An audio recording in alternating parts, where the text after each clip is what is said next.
If I really have to choose my top 3 Star Wars film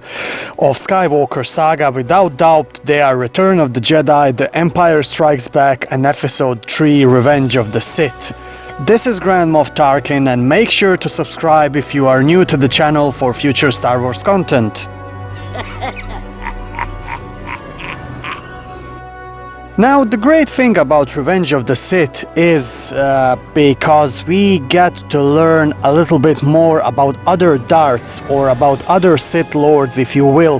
One great example is of Darth Plagueis, where Palpatine is talking about Plagueis to Anakin Skywalker, telling him how he achieved the ability to create life and to find a way to live on forever, essentially, and that's exactly what Palpatine was able to do in The Rise of Skywalker, is because he learned this ability from his former master Darth Plagueis.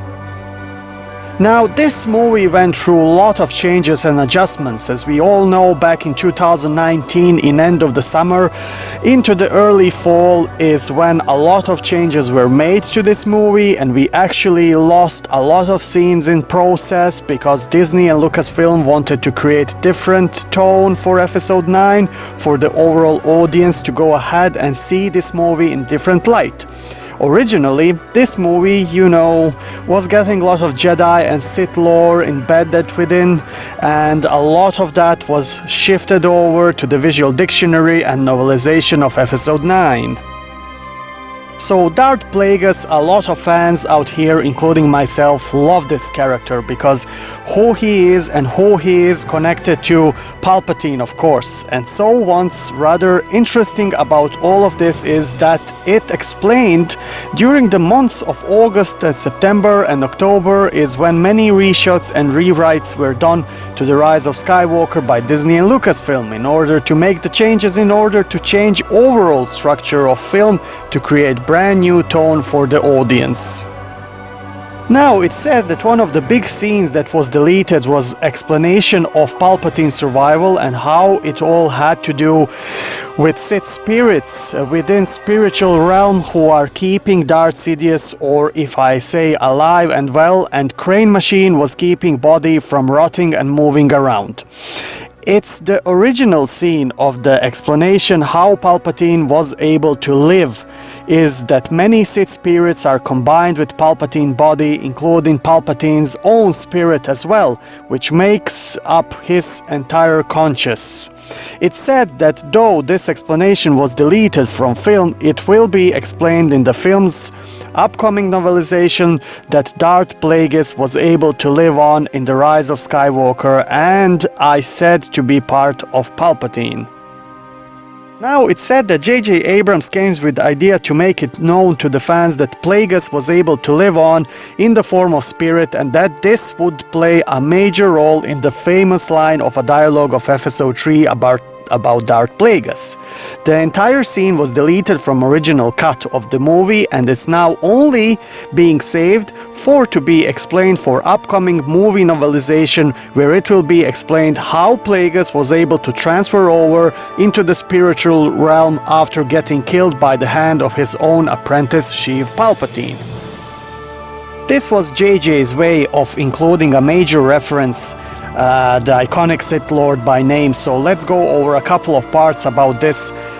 Now, the thing about J.J. Abrams, obviously, you can see that he had a lot of passion here. He have a lot of ideas to connect this movie to Revenge of the Sith. In fact, if you guys go ahead and watch the movie, there is a lot of references to that line of dialogue when he said, "Dark side of the Force is a pathway to many abilities some consider to be unnatural," where he also even said the iconic line, or the iconic line are good and everything related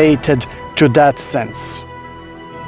So what I like about this is that this was going to be a major revelation that Plagueis actually lived on after all these years. Since 2005's Revenge of the Sith, the Palpatine talking about Plagueis and how he was not able to save himself.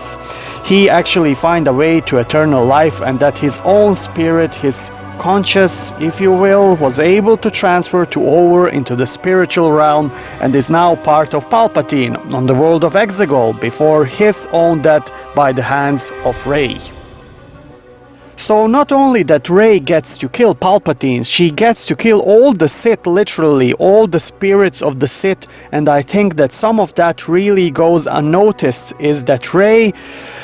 not only kills Palpatine, but she kills all the Sith spirits that are part of Sidious, and that is a big deal to me. I think that little bit too much. I feel it should have been like combination of the Force Ghost showing an actual physical form and Ben Solo and Rey working together equally to take down Palpatine and all the Sith Lords that are part of him. So this would be further explained in the upcoming novelization of Episode 9 that will go over exactly,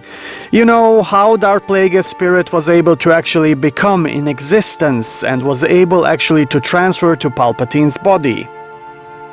Again, we got a loose explanation, a light explanation I should say, in this movie where Palpatine says that what I want, you know, for you to kill me and my spirit will transfer into you, passing to Rey, and how she will be Empress and him. And you know, Rey will become one of, that's also a nice little nod to the Dark Empire, where he tells Luke Skywalker, perhaps I could even be you and we can rule the galaxy as one. So anyways guys, with that being said, let me know what do you think about Darth Plagueis, and if you guys did enjoy the content for today, make sure to drop thumbs up to this video to support channel. I thank you also for much of your kind support, and until next video, may the Force be with you always.